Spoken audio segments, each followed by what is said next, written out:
Hello everyone, Nerdling here. I'm just checking out a relatively new game, Only Human, which came out in July. I tend not to play these type of RPG games, but I figured this one's my favorite cost, Oh yeah, this looks like it'll be fun to ride. aka free. So if you see me jumping around, it's because I passed through the tutorial. I was passing through some gathering, just kind of give you an idea. This is one of the first mini bosses you meet. And there I get knocked down, which is normal for me. And here I've defeated him, but now I need to heal myself. Little loading screen here. And what you'll notice in my back is not a butterfly, it's actually a mayfly. It's what it uses to, essentially it's the little thing that's going around pointing me to different areas. You're effectively a mutant in this from what I can tell. I've only just started playing. Some other strange stardust readings elsewhere. Quite similar. There's a helper that's following you around that actually walks you through the tutorial. And then here I'm just starting up these things which will open up the next quest. Gathering some ore and rocks, which you use in the crafting system. One complaint that I find kind of funny about this game is it's called Too Long for Pants. So essentially you start off looking like Lulu Dallas Multipass, and you very quickly get a shirt, gloves, hat, shoes, but you don't get pants. So you walk around with your butt hanging out in what looks like bandages. Well, here I've eventually gone through and figured out how to craft some pants. And that me was not intentionally shooting. Every once in a while I get a little overzealous on the shooting, and I think I'm hitting the F to gather when I'm really just hitting the shooting button. And here I've also got I have a machete, a crossbow, then I got the first of my firearms, which is a Desert Eagle 50. Which is quite interesting because I know the real gun and it tends to jam a lot. It makes a big crash bang, but it's not the most reliable firearm out there. Here, one of the enemies that you defeat, you can pick up their special object and use it. I don't really like using the little spotlight of that guy. And those little butterfly things you're seeing every once in a while, if you walk up to them and snap your fingers, you get kind of a memory of what happened. You can kind of get an impression of what was going on. This takes place about 20 years after some apocalypse that wiped out most of the world. Pretty much there's just their equivalent of zombies, and then you're a mayfly, one of the mutants that's coming forth to try and defeat them. And every once in a while you'll run into a survivor enclave, which I am doing now.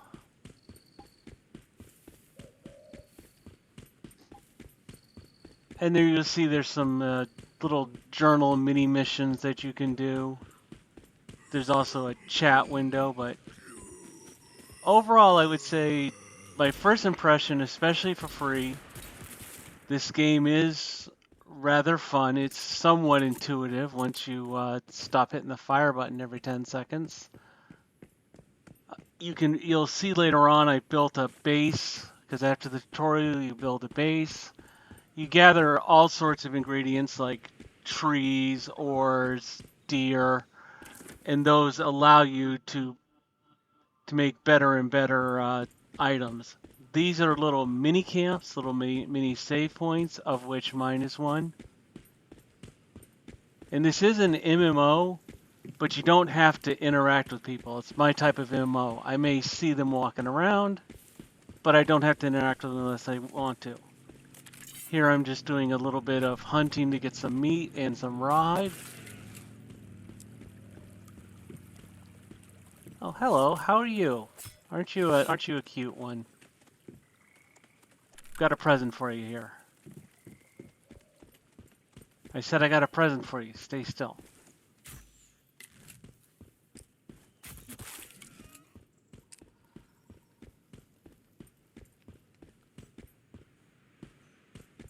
And at one point you'll see the skill leveling system. The skills are more of you open up different abilities. Your skill is pretty much you shoot everything or use the machete on them if you run out of bullets. You also have essentially a rock hammer that comes up automatically, an axe that comes up automatically if you decide to forge some of the trees because you're running low.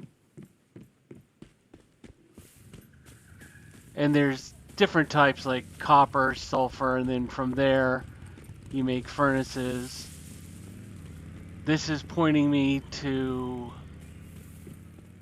the next. This is one of the characters you meet in the Enclave. Just doing a quick journal check here. So one thing you'll notice is these characters, at least the main characters, are fully voiced.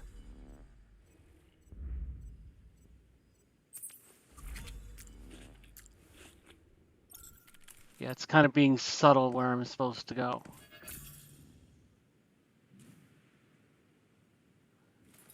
And I've cut down about an hour. This represents about an hour and a half of gameplay. So here, the cradle is the crafting system. You open that up and it kind of gives you, this is what you already can build, and these are things you can build. Like you finish one, you open two. So it's saying things like, I can craft different items to help me out. And you'll see up in the corner that 9, that's how many points I have versus how many points it costs to open it. Like here, I just opened the garage.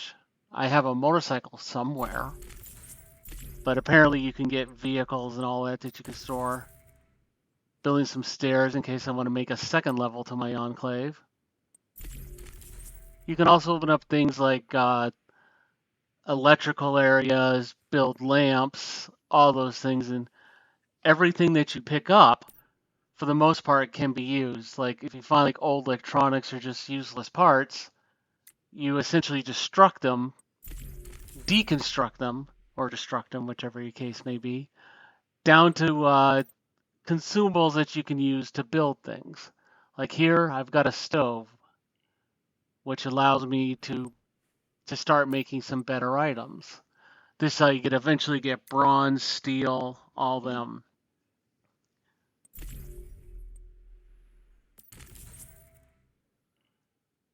There's my little helper. He kind of comes along and gives you some advice here and there. This is my character screen, just making sure I got everything set up in the quick save slot, the quick use slots.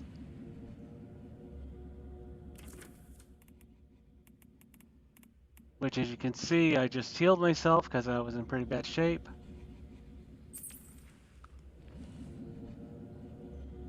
So Mary here is fully voiced. You hit space to skip past it, and it gives you the next interaction. Now, you don't have a voice yet. I don't know if there's one coming. But right now, there's no DLC or anything you can pay for, but that's kind of in their eventual plans. It's not a pay to win.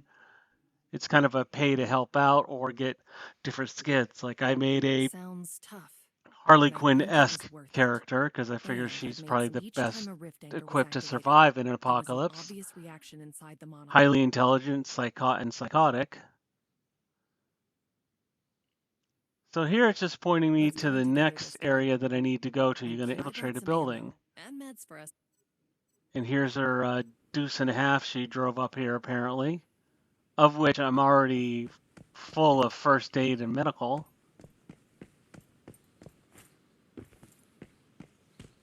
And the good thing is it being a diesel, it'll pretty much burn anything. I just don't ask where they're getting that from, because it would have turned to slag by now. But that's just the car geek in me talking.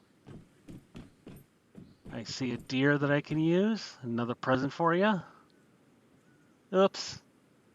My delivery system needs a little bit of work. I'm just picking this up because rawhide is one of the more important things. You can build clothes with it.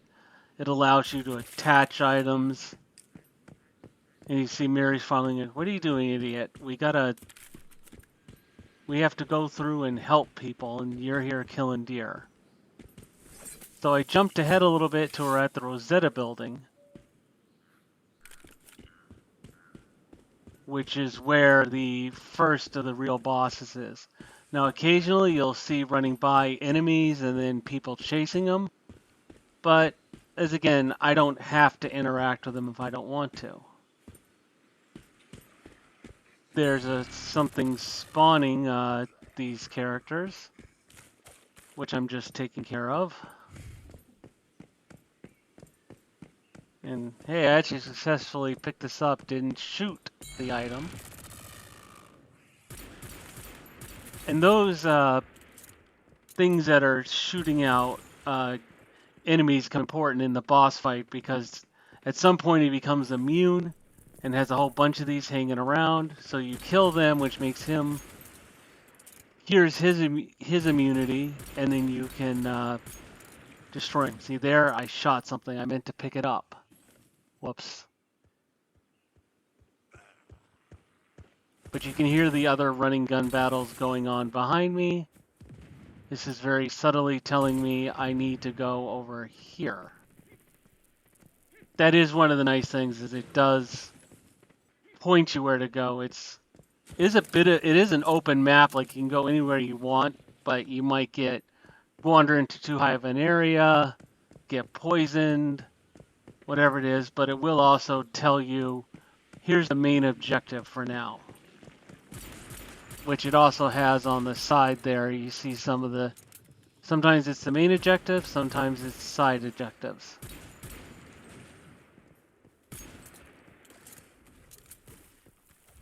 So here I'm going to try some of my far shooting ability, which essentially is auto aim. Because it has an automatic aiming system, so it's not like I just have to get in the general direction of the enemy and it destroys them for me.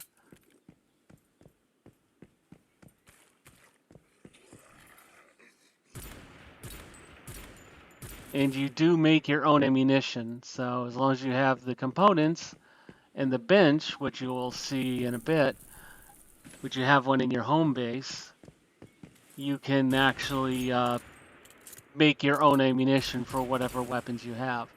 Here's some other players, which one thing you'll see is if the other players take them out, they disappear, so it's not like you can steal the loot.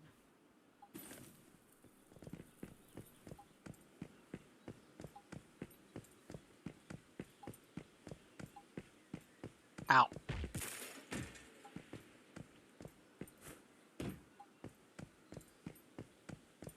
Alright, go over here and just... Now this briefcase is interesting. It's kind of an area of effect weapon, so you put your weapons aside, and you use this to fire at the enemies. Apparently even in the apocalypse, paperwork will be the death of us all. And then when you're done with it, you just switch off using the mouse wheel or the number pad and pick the weapon you want.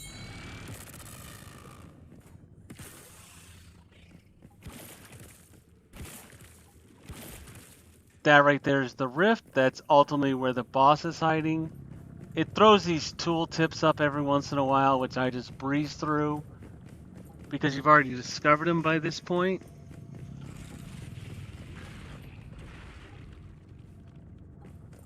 And then it very subtly wants you to go in here, which you'll see the crafting benches. Talk to Mary again.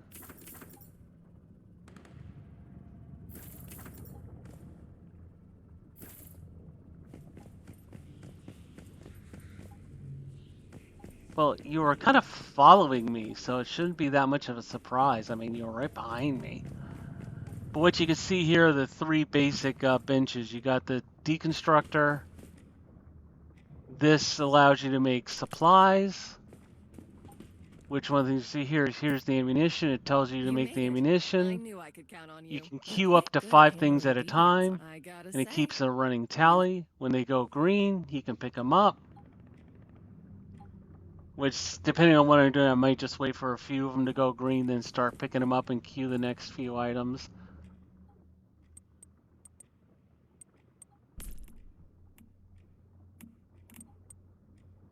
And if you hit that X before it's done, it puts the components back in your inventory.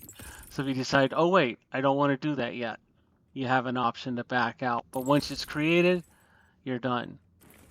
Here I'm just checking out, that's the gear where you make like your armor and pants and everything else. Those quick activators are healing. I am supposed to create a copper pickaxe, but I don't have everything I need for it yet. As I said, those actuators are your healing. And here I get lost because, well, I get lost in my own house. I have a terrible sense of direction. Wish I had those little red things pointing, telling me where to go at any given time. Little crate that you can open up, pick some stuff up.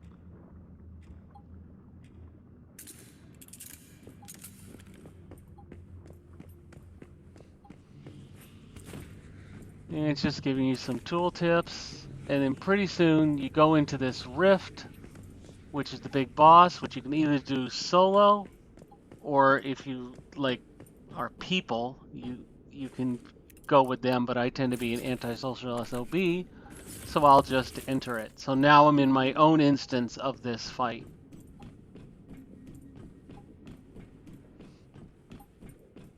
And yes, apparently you can glide. You grab onto the bird and he flies you around. Here, because I'm sometimes a little slow to hit the buttons or I try and go too fast, I can skip the cutscene by hitting the space bar. It's trying to give you a little bit of data. Okay, something's going to kill me. There it is. All right, let's get to the fight. All right, now I will say this fight took me about 3 or 4 times to get because I kept dying. Because I tend not to pay attention and just rush at the enemy and then we'll get hit. Like right now he's got a chain gun, which is great. Except I tend to forget that he has a chain gun. Eventually I learned that if I run behind these barrels and other objects, he won't hit me. But then sometimes, oh, look how close I am. So I sit there and I hit him and realize, oh yeah, he's a little more durable than I thought. But again, I'm having fun with this game. While it's more of a serious game, not the humor type I play, it doesn't make itself like impossible to play. Where you're sitting there just doing the same thing, grinding over and over again. You grind just enough to build some gear. Fight a rift every once in a while, discover areas. Here he's dropped his chain gun, which I can then now pick up. Can't run worth crap, but you can shoot him. This is about the 4th or 5th attempt I had to kill him. Which even then, I'm still hurting, so I gotta hide behind something and heal myself. Which if you do get killed, you have 3 adrenaline shots, which give you the ability to do like a mini heal, just enough to get up and heal yourself. But once you're done with those, it's pretty much you just give up and it puts you back at the whatever it considers a safe point. So I plan to play this game some more, have some fun with it, maybe do later on impression video. See here, I'm getting close to destroying him. But again, I get a little too cocky, realize how hurt I am, gotta hide, heal.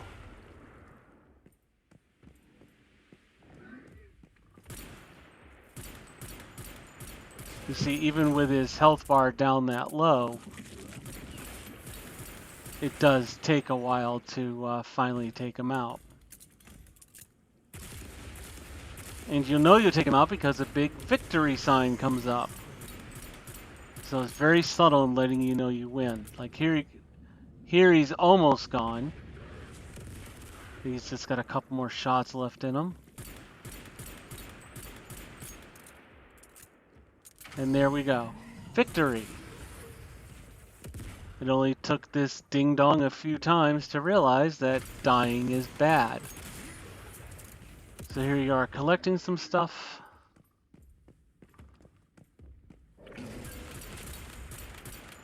And then this thing runs away from me. I don't know what is... I forgot what it was doing, and I went...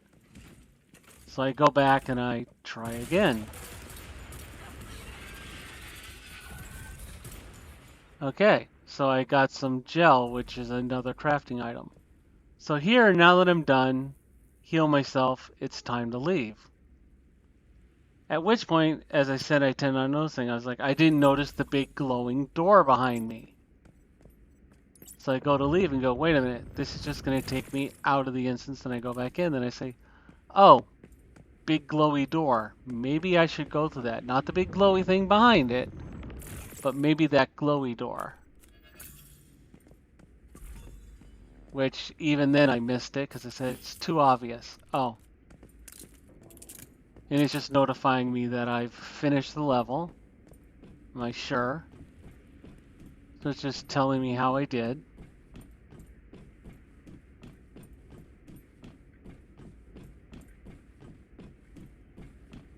And at some point it's going to tell me to teleport back to my base, which honestly I forgot how to do.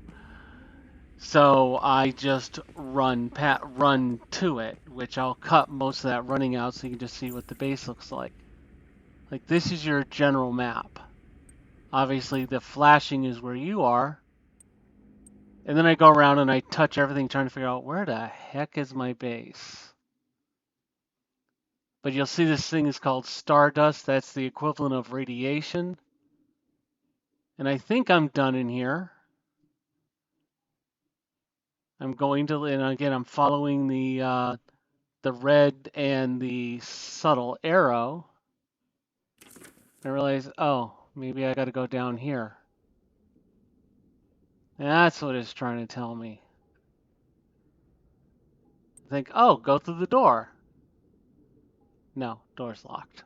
I don't know how, but the door is locked. If I had dynamite, I would open it.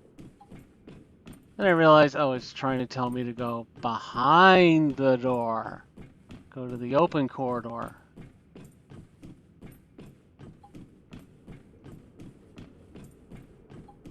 And apparently there's a television studio down here.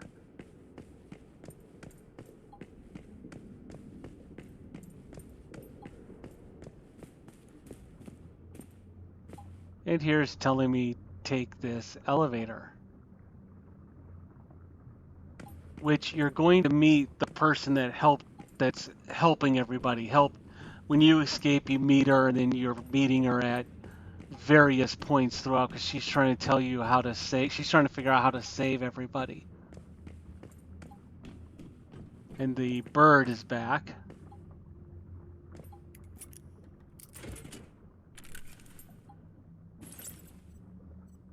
And I was just taking a look at what I had because I didn't know what I hit.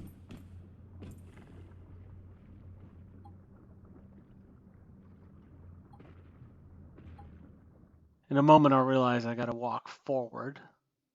I was like, ooh, shiny thing. So I followed that.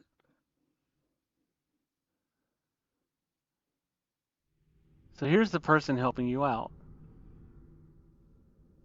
She kind of reminds me of like Aerith with like something over her eye.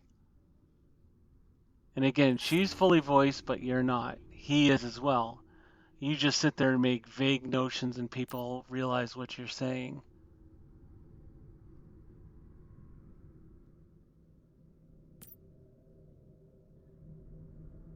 And then because I tend to read faster than they talk, I just skip all those cuts, skip through all that, get the general gist. I knew you could. I don't know why I was so worried. Thank you. And now I'm back in the television studio figuring, all right, it's time to leave. Deviations we contain. How do I get out of here? We still have 5 more. Yes, but Well, I'm not going back down the cage because if it worked, that's where I would go. These are all closed. but And again, I have an incredible, almost infamous sense of direction. You give me a GPS, I'll still get lost. So there's the rift. These are one of the cages you wake up in the tutorial. Don't know why I decided to try that door again. Maybe I'm just an optimist. Totally not Stranger Things there.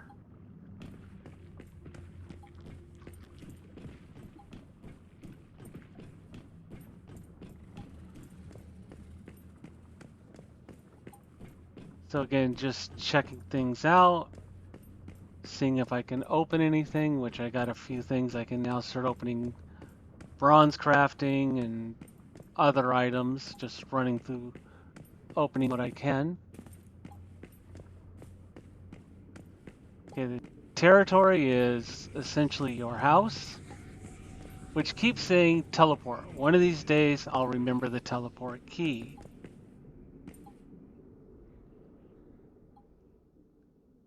So just leaving the facility, realize, I don't know, where the heck am I going?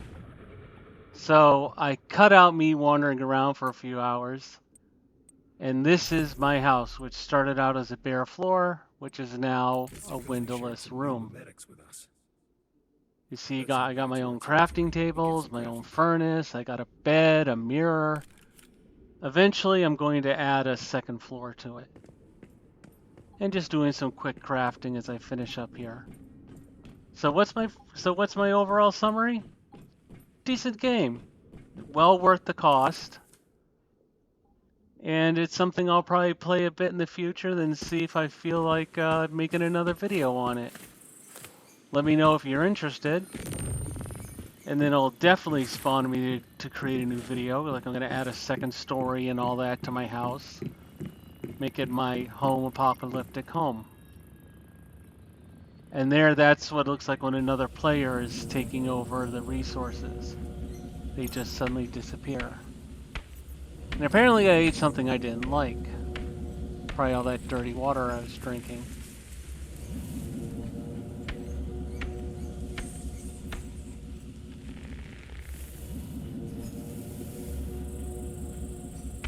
So anyway, until next time everybody, thanks for watching.